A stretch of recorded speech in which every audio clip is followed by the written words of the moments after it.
And good evening. We begin tonight with President Trump's escalating attacks against Venezuela and the confirmation tonight he's authorized the CIA to operate inside of that country.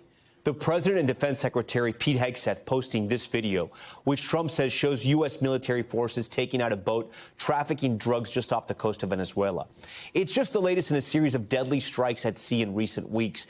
And tonight, President Trump warning that strikes on land could be next. As he ramps up his campaign to stop what he's calling Nicolás Maduro's narco-terrorist regime, saying the government there is illegitimate. Here at home, some members of Congress concerned about the legality of the strikes. Sources telling NBC News that lawmakers, including Republicans, are asking for unedited versions of the videos. But the Trump administration is so far refusing. NBC's Courtney Cuby leads us off from Washington tonight with the latest. Tonight, after a series of U.S. military strikes on alleged drug boats headed for the U.S., President Trump saying he may now go after cartels on land, too. Are you considering strikes on land? Well, I don't want to tell you exactly, but we are certainly looking at land now because we've got the sea very well under control. And the way you look at it is every boat that we knock out, we save 25,000 American lives. And saying he's escalating his push against Venezuela's Nicolás Maduro, who the U.S. says leads an illegitimate narco-terrorist regime. In a rare move, the president publicly confirming he authorized the CIA to operate there. Does the CIA have authority to take out Maduro? Oh, I don't want to answer a question like that. That's a ridiculous question for me to be given. Not really a ridiculous question, but wouldn't it be a ridiculous question for me to answer?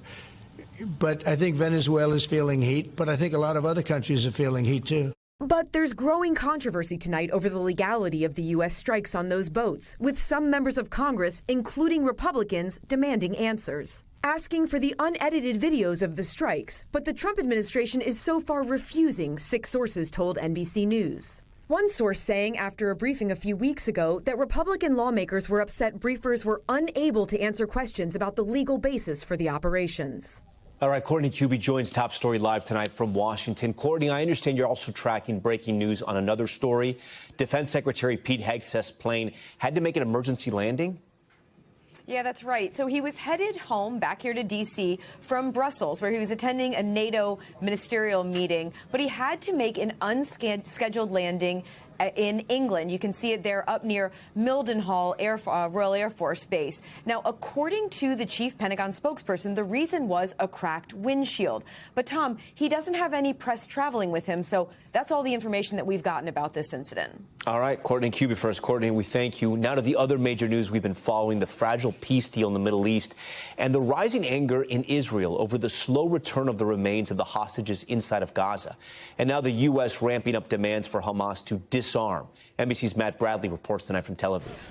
Tonight, an outpouring of grief. Israelis lining the street for the funeral of Guy Eluz, killed after being kidnapped by Hamas at the Nova Music Festival on October 7th. His body returned this week.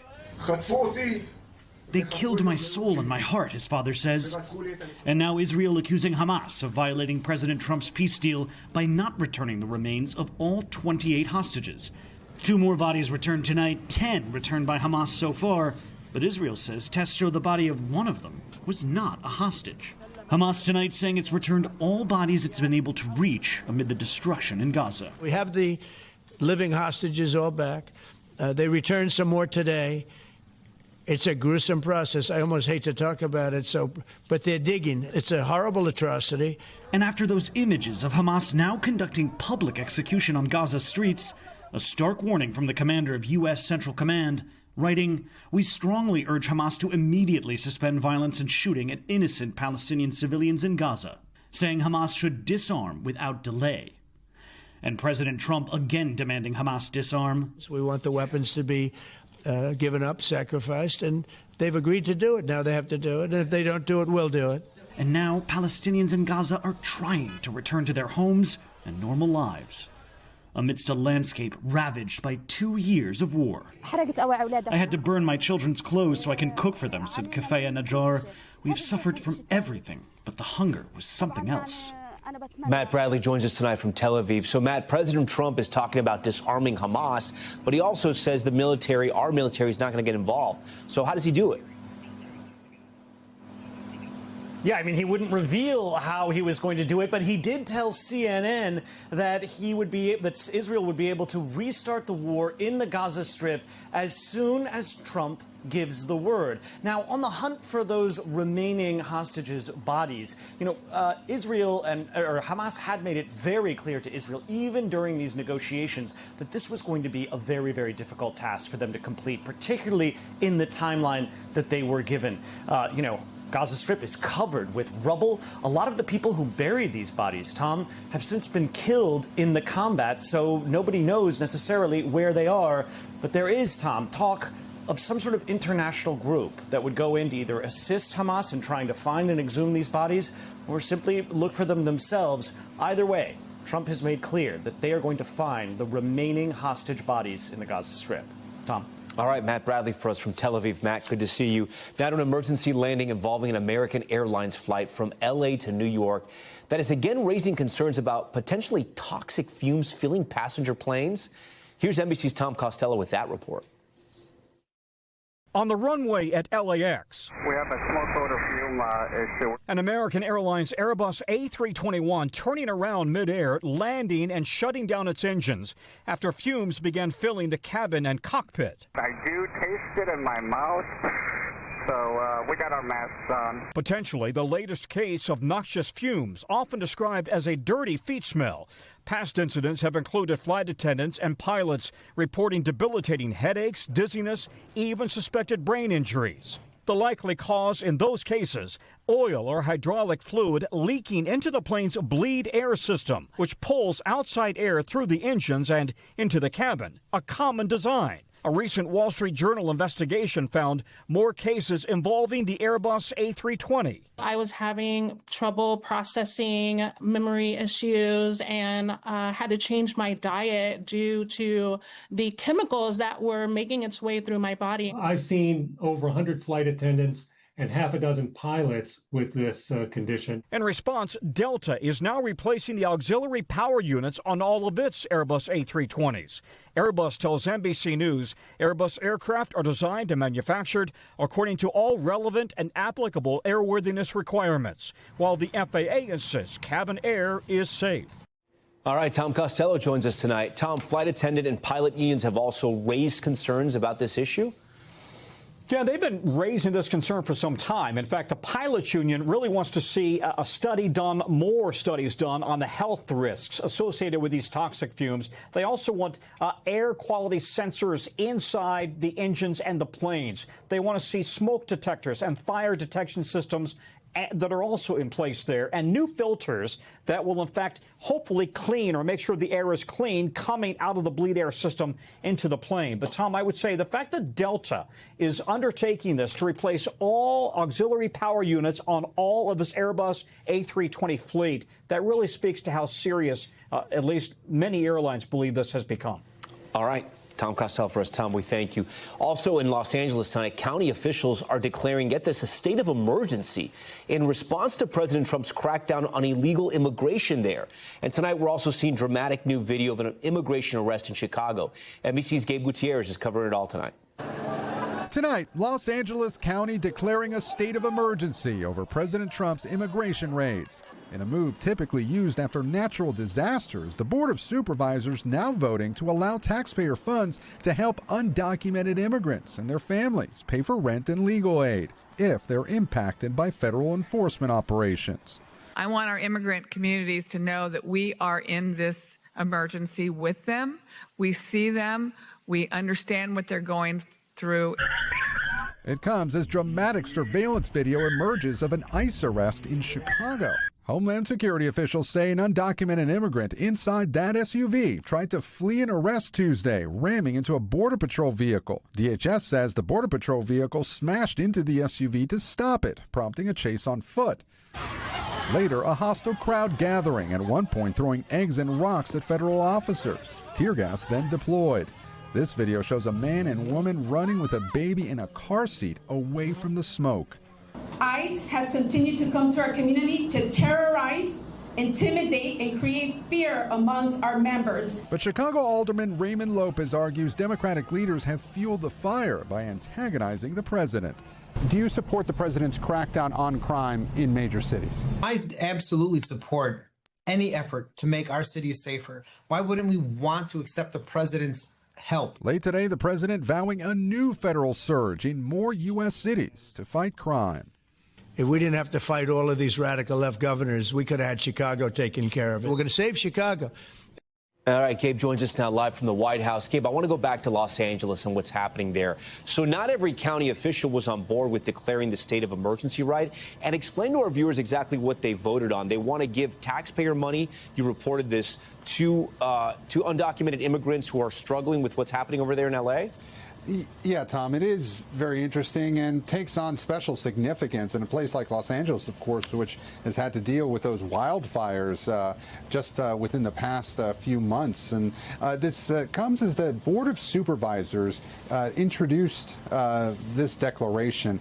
And you're right, one County Board of Supervisor voted against it, arguing that the declaration wasn't meant for this purpose and that it would likely invite legal challenges. And yes, essentially declaring an emergency allows the local government more powers to dole out taxpayer money for businesses that might be financially impacted by some of these ICE raids, and also potentially undocumented immigrants who lose family members as well. Still a lot of questions about how this will play out and how much money will actually be given out. But Tom, this comes as President Trump, as you just heard, is touting his crackdown on not just illegal immigration, but also crime. And he is vowing to go to more cities across the country, including places like San Francisco. This is a debate that the White House certainly wants to have, Tom.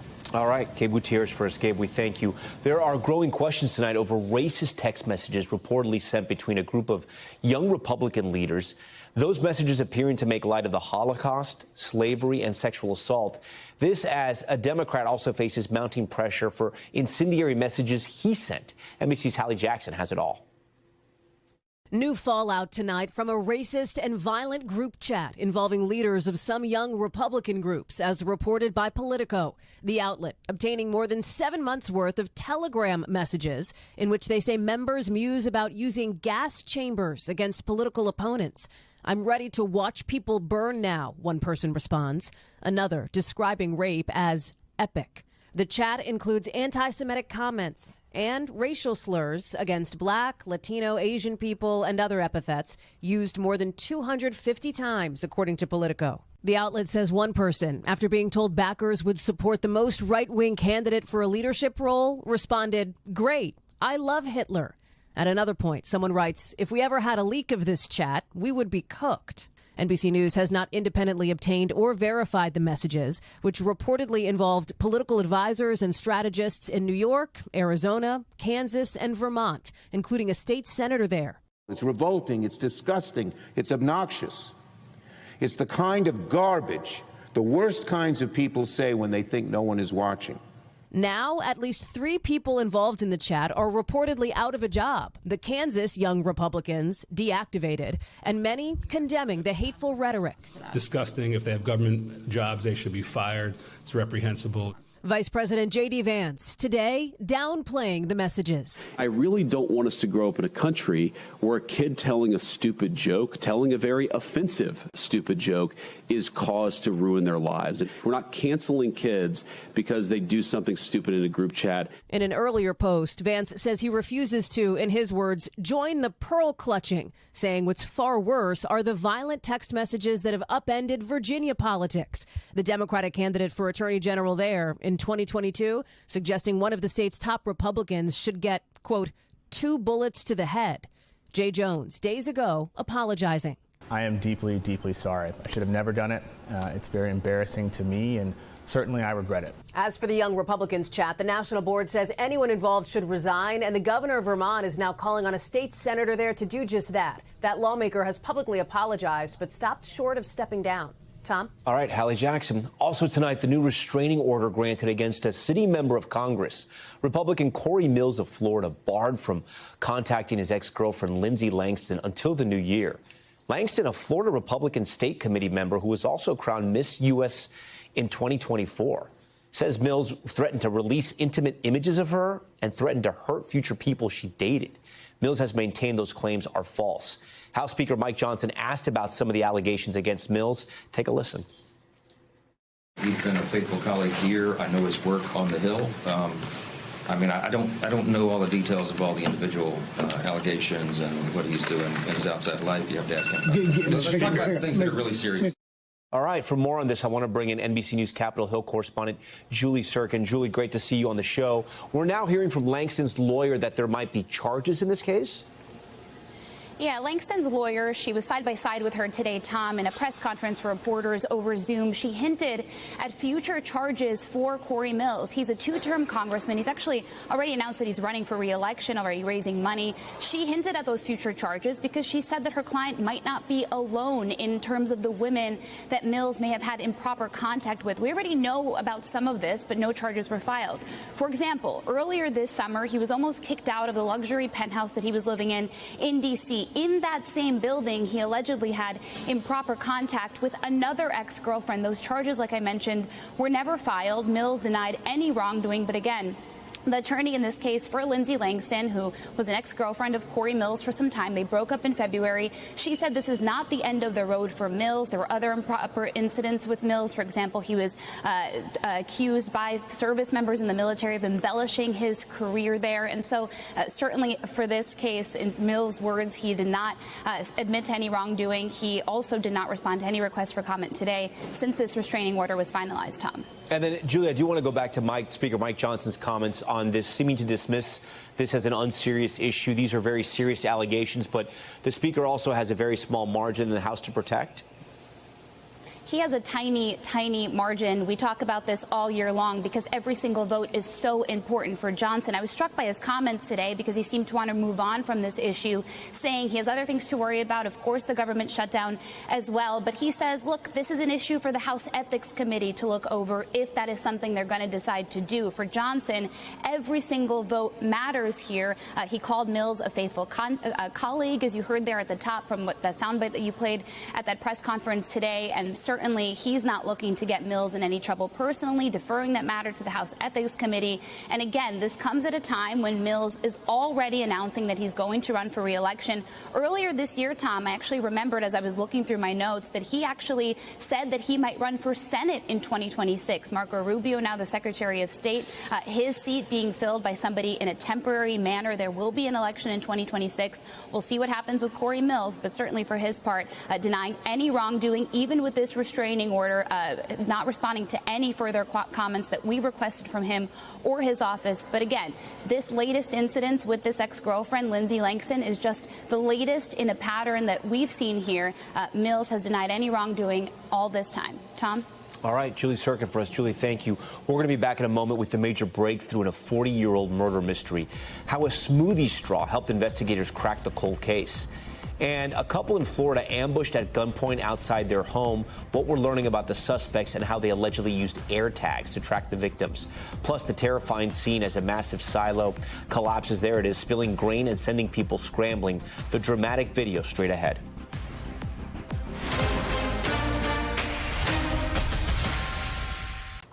We're back now with a 40-year-old murder cold case prosecutors say is finally solved. Authorities on Long Island announcing an arrest in the murder of a 16-year-old girl back in 1984. And the key to cracking this case? DNA found on a straw. Stephanie Gosk explains. DNA on this smoothie cup broke a murder case that has haunted Long Island for decades. Teresa's life was violently stolen from her more than 40 years ago. But the past is never forgotten, and my office never gives up on a victim. Why'd you kill her? Tonight, prosecutors say they have 16-year-old Teresa Fusco's killer in custody.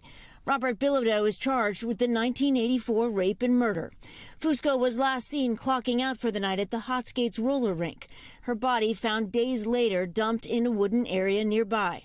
3 men were wrongfully convicted of the crime back in the 80s, but those convictions were later overturned. Prosecutors say new investigative leads last year helped them zero in on Bilodeau. Mr. Bilodeau professes his innocence. He pled not guilty today. Investigators obtained a sample of his DNA from this cup tossed in a trash can outside a smoothie shop, and it matched DNA from the crime scene. Today, Teresa's father said he never gave up hope this day would come. It's heartbreaking to go through this over and over again, but this seems like a finalization, and I'm very grateful. According to prosecutors, police asked Bilodeau why his DNA matched the decades-old crime scene. He responded, "People got away with murder back then." But today, the 63-year-old is going to trial and could face the rest of his life behind bars. Stephanie Gosk, NBC News. And in Florida, a terrifying home invasion caught on camera. 2 suspects attacking a couple in their driveway, ripping them from their car and holding them at gunpoint. Investigators believe the suspects were tracking the victims using Apple AirTags. NBC's Jesse Kirsch has this one. This is the moment police say 2 suspects ambushed a Florida couple at gunpoint near Tampa, forcing them into their garage before the home's alarm went off and the suspects fled. Can you just step out in the car real quick for me? Almost 2 months later, police say they've now caught the attackers thanks to something very small taped under the victim's vehicle. In the search of their vehicle, our detectives did find that Apple AirTag, and you know, that really broke the case for us. People use AirTags to track everything from their car keys to luggage. The Hillsborough County Sheriff's Office says records tied that hidden Apple AirTag to 26-year-old Luis Enrique Charles, who was arrested last week along with 32-year-old Omarty Maldonado Rodriguez. How worried should people be about some random person dropping a tracking device on their car on their way home? Well, I don't think they should be paranoid about it. Just keep your situational awareness about yourself. Apple's website spells out how people can get alerts about nearby tracking devices like AirTags. But police say in this case, the victims were not notified. Typically, it's on your settings, whether you can be notified whether the AirTag pops in on your phone or not. Fearing for their safety, the couple asking not to be named, but telling NBC News that they're disappointed that some are using technologies to tag and follow innocent people in order to cause harm instead of good. Police are still searching for a motive as the investigation continues. All right, Jesse Kirsch joins us tonight. Jesse, those suspects are facing a number of charges, huh? Yeah, absolutely, Tom. One of them actually facing charges in a separate case as well. But let's take a look at what these 2 individuals are now facing because of this incident. The charges include armed false imprisonment, armed kidnapping, commit felony, armed burglary of a dwelling with assault or battery, robbery with a firearm, and illegal installation or use of tracking device or application. So they are facing a slew of charges there, Tom. We also have a little bit more information just in a short time ago. Apple giving us an official statement, the company telling us in part, quote, AirTag was designed to help people locate their personal belongings, not to track people or another person's property, and we condemn in the strongest possible terms any malicious use of our products. But obviously, Tom, this is something that we've heard of happening before, and we're looking at happening again, allegedly, just now. But first, top stories, top moment, and the honor for a music legend and one of my heroes. A stretch of road in Miami, formerly known as 13th Street, was renamed Gloria Estefan Way to pay tribute to the 8-time Grammy winner. Here is some of that naming ceremony.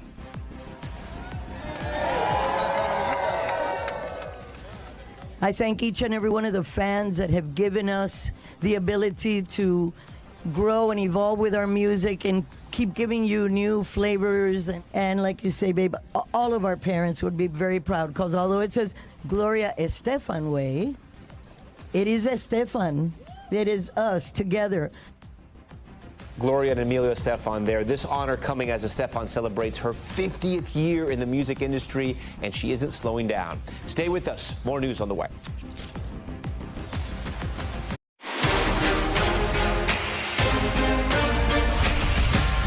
All right, we're back now with Top Stories Newsfeed. We start right here in New York, where a case of the chikungunya virus has been confirmed for the first time in years. It's also the first locally acquired case of the mosquito-borne virus in the state. Symptoms, they include fever, severe joint pain, and headaches. The disease cannot be spread from person to person, and the risk to the public right now is low. Okay, that's good. We're learning new details tonight about what life after prison could soon look like for Sean Diddy Combs. Combs is currently serving a 50-month prison sentence for interstate prostitution charges. After he gets out, the hip-hop mogul will be under supervised release for 5 years. He will be subject to drug tests and treatment programs for mental health and domestic violence. Combs will also not be allowed to own or possess a firearm. We have dramatic new video capturing people running away as a structure holding grain came crashing down in northeast Illinois. You can see sparks flying as the power line snaps there under the silo's weight. The grain exploding out of the container, unleashing a cloud of debris. You can see the people there running for safety. No word yet on any injuries right now. And Snapple bringing back its iconic glass bottles and pop caps after an 8-year hiatus. Remember these guys? There's a catch. This is only going to happen and be in stores in New York City from October to December. So come to New York. The company announcing the return of its top 5 flavors following what they said was an overwhelming demand. Snapple officially phased out the glass for plastic bottles in 2021, citing environmental reasons. All right, now to power and politics and major developments tonight in the race to become New York City's next mayor. The frontrunner, Democrat Zoran Mamdani, appearing on Fox News just hours ago, directly addressing President Trump. Take a listen. Directly to the president, which is that I will not be a mayor like Mayor Adams, who will call you to figure out how to stay out of jail. I won't be a disgraced governor like Andrew Cuomo, who will call you to ask how to win this election. I can do those things on my own. I will, however, be a mayor who's ready to speak at any time to lower the cost of living. Coming out hot, it comes just a day after the president once again blasted the Democratic Socialist, saying this from the White House. We have a problem. We have a communist who's 33 years old, doesn't know a damn thing. Practically, he's never worked a day in his life. And he sort of caught on, right? And I'm not going to send a lot of money to New York. For more on all this, with Election Day now less than 3 weeks away, I want to bring in Jeff Colton, New York City politics reporter with Politico, where he's also the author of the New York Playbook. Jeff, thanks for being here. A good friend of Top Story. Thank you for having me back. You know, the president, I mean, look, you could say what you want about President Trump. He knows politics. But in this case, he may actually be hurting whatever cause he has, right? Because New York City is not friendly to Donald Trump. So anytime he says something bad about Mamdani, could it be helping him?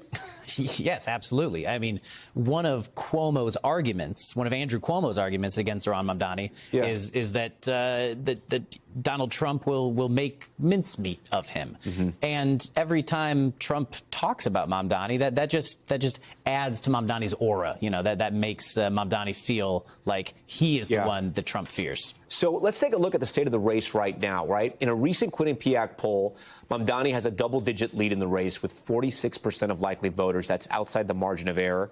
But as you can see, Andrew Cuomo has gained ground in this contest, picking up 10 points since Eric Adams dropped out last month. Is this still a contest? I know I was asking you during the commercial break if Cuomo's hit his ceiling yet. If Curtis Sliwa doesn't drop out, does Cuomo have a chance?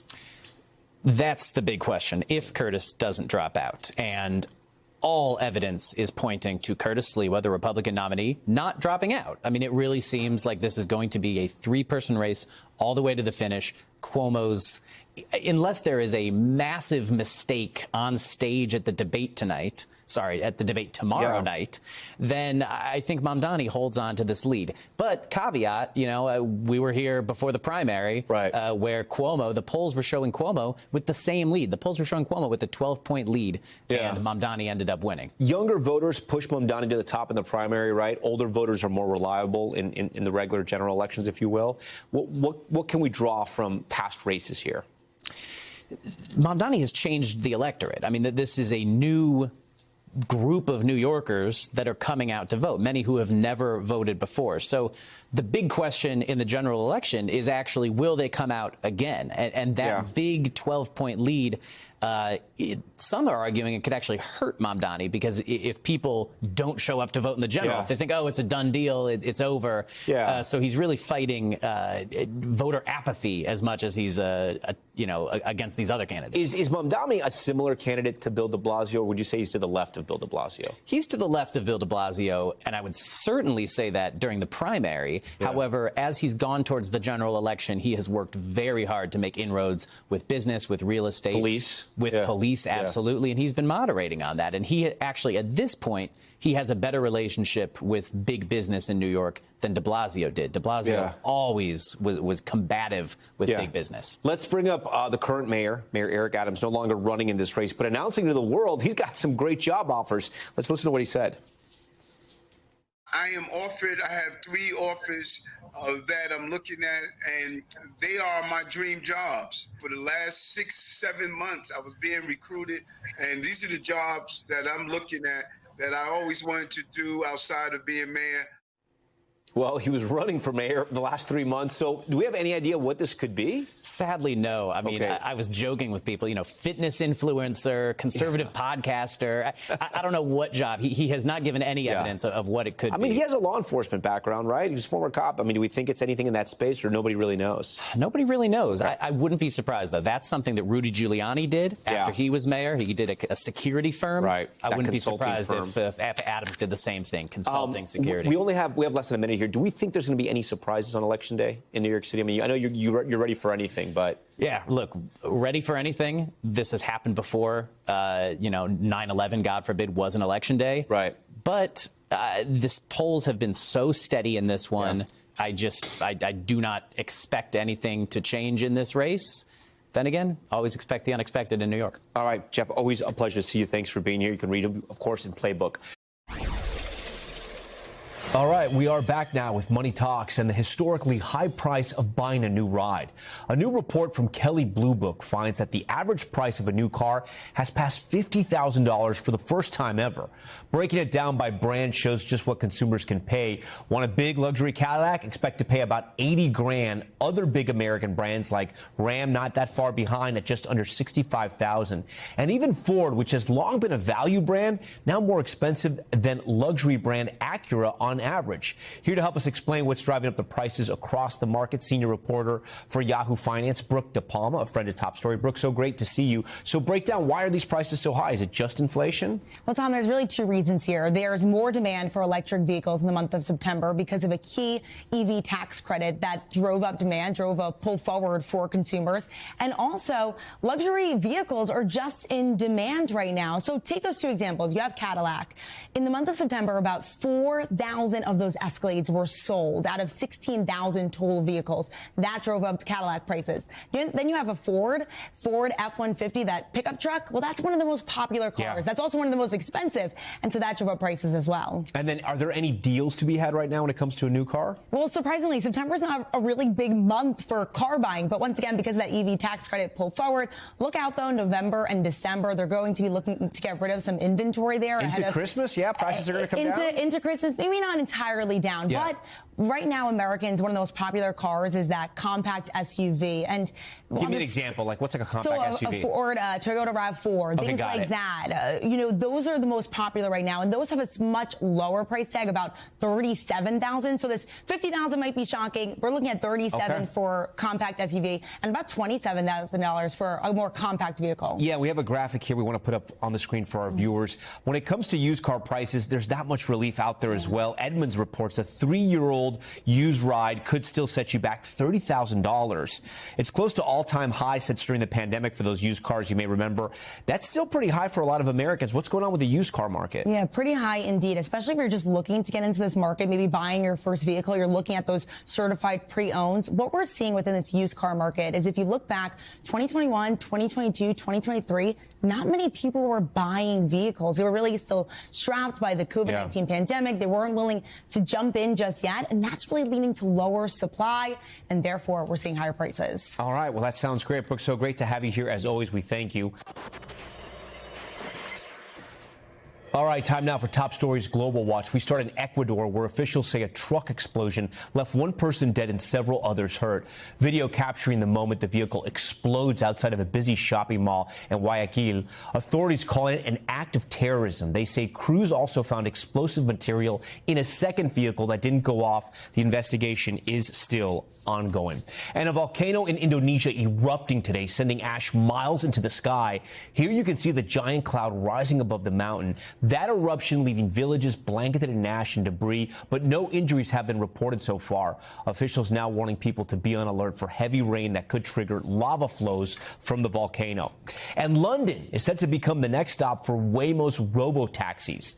The company announcing today it plans to roll out its self-driving cars there next year, making it the first European city to get the ride-hailing service. Right now, Waymo is testing its technology in Tokyo, and its cars are already on the roads in 5 U.S. cities: Atlanta, Austin, L.A., Phoenix, and San Francisco. Okay, in Portugal, an American man killed and another injured in what police are calling a botched robbery attempt. The incident rattling a coastal town popular with American tourists. NBC's Aaron McLaughlin has the details. Tonight, a vacation turned violent for 2 American tourists in Portugal. A visitor fatally stabbed on the streets of Cascais, an idyllic resort town west of Lisbon. Authorities are calling it an apparent street robbery turned brawl. The attack happened Wednesday at 3:20 in the morning, according to police. They say 3 assailants approached a 34-year-old returning to the apartment where he was staying and attempted to touch his hat. He confronted the suspect, asking them to stop, and was immediately punched 3 times in the face. Police say the victim then called his 35-year-old friend, who was at a nightclub around the corner, to come help. Police told NBC News that's when one of the suspects then used a knife to strike multiple blows to both victims' faces, arms, and backs. Authorities say the friend who came to help was killed, and the survivor was hospitalized with deep cuts to his face and arm. The suspects fled the scene in a vehicle. Cascais, a town popular with American seniors and digital nomads, has a population of just over 200,000 people, but welcomes almost 500,000 visitors annually. Tonight, the small community that welcomes visitors from all over the world, rattled by tragedy. The U.S. Embassy in Lisbon tells NBC News they are aware of the attack and take their commitment to assist U.S. citizens abroad seriously. Meanwhile, Reuters is reporting that authorities in Portugal have ruled out terrorism as a possible motive. Tom. All right, Aaron McLaughlin for us. Aaron, we thank you. When we come back, the new slang leaving parents and teachers scratching their heads, why kids across the country can't stop saying 6-7, and how some schools are trying to get a handle on the popular meme. That's next. We're back now with a trend you are probably familiar with if you have kids in your house. It's the phrase 6-7, which first went viral this summer, and now Gen Alpha and younger Gen Z can't stop saying it. But it's starting to cause headaches in many classrooms, with some teachers banning the phrase, especially math classrooms. If you haven't heard about this, here's a little taste. 5, 6, 7. Sorry guys, I know I'm late. Take the dresses out. It's October the 6th at 11:57. 6, 7.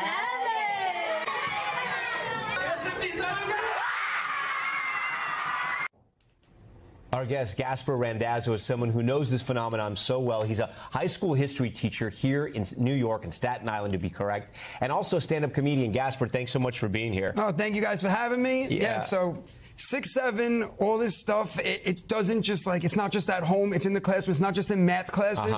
I teach history. I'll say to the kids, I'll say oh guys, when did Napoleon do this, this, and this? And then kids will raise their hand and just be like, 6-7. So just guess it, just to say it. No, it's not, it doesn't mean anything. Yeah. It's just they're just saying it to be bad. It doesn't even have any connection to the answer. They just want to say it. I could say to them what color is my shirt? And they're like, oh, I know. I'm like, yeah, what's up? And they're like, 6-7. So this has been out for a while. I have kids as well. It's so big. I just got back from Israel. Kids in Israel were saying it as well. So it's spanned the globe now. Any idea where it came from? Yeah, so it comes from a song. So in the song, they reference a basketball player being 6'7". Okay. And then that's it. It just took off from there. And I have a kindergartner. I have a third grader. My kindergartner at dinner will just look at me and go, Dad, 6'7". And I'm like, what does that mean? She's like, I don't know. It's fun to say for them. I have kids as well. I know they've banned it in some classrooms. Is that what teachers are doing? I mean, you have to kind of ban it in the classroom so it doesn't take over? So I did the reverse. I just said it so much back to them that they it was no longer cool. Yeah, so I'm like, hey guys, I'm like, the bell rings in 6-7 minutes. And they're like, oh, when you say it, it sucks. Yeah. And I'm like, okay. So then I just kept saying it. Have you heard of 4-1? Oh yeah, so it's like 6-7, and then they go 4-1. Oh, it's down, 4-1. Yeah, 6-7's up, 4-1's down. Yeah. But they say that's not real. Some kids say it's a myth. While you're here, we wanted to run some other slang terms, but I'm like, looking at these slang terms, I think they're a little, they've already jumped the shark. But, skibbity, do you still hear that or not really? Yeah, skibbity just means bad. Yeah. So, they'll be like, oh, this lesson's skibbity. And I'm like, you're they skibbity. say that today? What about brain rot? Yeah, brain rot just is when it's just so dumb that their brain is rotting. What is, okay, because there's variations on the brain rot, right? I've heard different variations on the brain rot. Well, there's Italian brain rot. Yeah, what does that mean? Yeah, it's just this show that the characters are Italian and it makes no sense. Just skibbity made no sense. The kids will say in the middle class, they're like, I swear on skibbity. What about Ohio? Ohio's just a bad place to be. Really? It's a good state. No, Yeah. I'm not, me personally, I like Ohio, but like I'm just saying, like they view Ohio as like no man's land. Okay. So they'll just be like, yo, like go to Ohio. Oh, and I'm my like, oh, gosh. like Columbus is nice. Okay, finally, what about, my little guy says this all the time, let them cook. Oh, let them cook means like Or let I'm going them to cook you, yeah. Like let them do it. So like Yeah. if I ask a kid, I'm like, oh, what's the answer to this? And the kid starts like going off on a whole speech about the answer. Yeah. I'll be like, all right, and then they're like, no, let him cook, like let him keep going. Yeah. Let him keep doing it. Any others I missed here? Anything else that's hot right now? You're here in the classroom? What are you hitting? So Huzz. Huzz? What's that? I don't know that one. Huzz is like your boo, like your babe. Okay. Is like your huzz, but then chuzz is like they're chopped. Chopped is like you're ugly. Okay. And then if your girl, your babe is ugly, they call her like your chuzz. Oh, that's not nice. Yeah, but I say like I'm like, oh, you know, like I have a teacher that I teach with. I'm always like, oh, that's my chuzz. And they lose it. And they're like, yo, like you're calling her ugly. I'm like, you know, oh, I didn't know. I just play dumb. Okay. With all the lingo that you're sharing with your students, did they actually learn?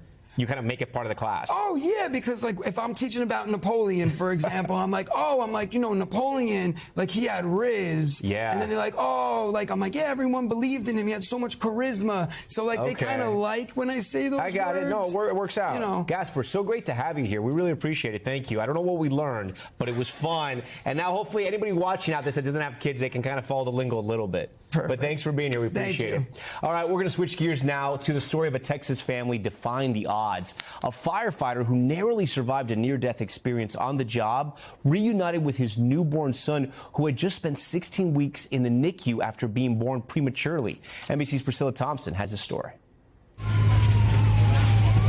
Hold it. It fell on the fireman. This is the moment the roof of a burning home fell on 26-year-old Caleb Halverson, trapping him in the flames. Get him out! For a minute and 45 seconds, his fellow Fort Worth, Texas firefighters struggled to get him out. I thought I was going to die because it was so hot. Finally, he was freed. It was the first thing I said when they pulled me out. I said, I have a baby in the NICU. Like, please do not let me die. Months earlier, he and his wife Haley had welcomed their first child, born 13 weeks early, weighing less than 2 pounds. Baby Hudson was still in the neonatal intensive care unit when his dad began the fight of his life. With a dislocated knee and third-degree burns on the entire left side of his body, Caleb spent more than a month in the burn unit, undergoing surgery and skin grafts. Fighting So big. Oh, hi. for this moment. It's been so long.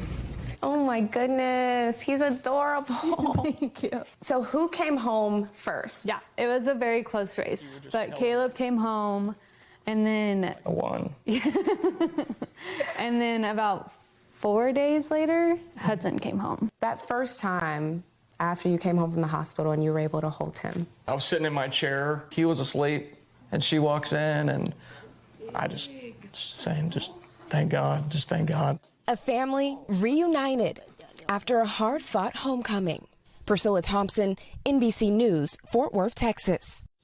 All right, that does it for us tonight. Thanks so much for watching Top Story. I'm Tom Llamas in New York. Stay right there. More news on the way.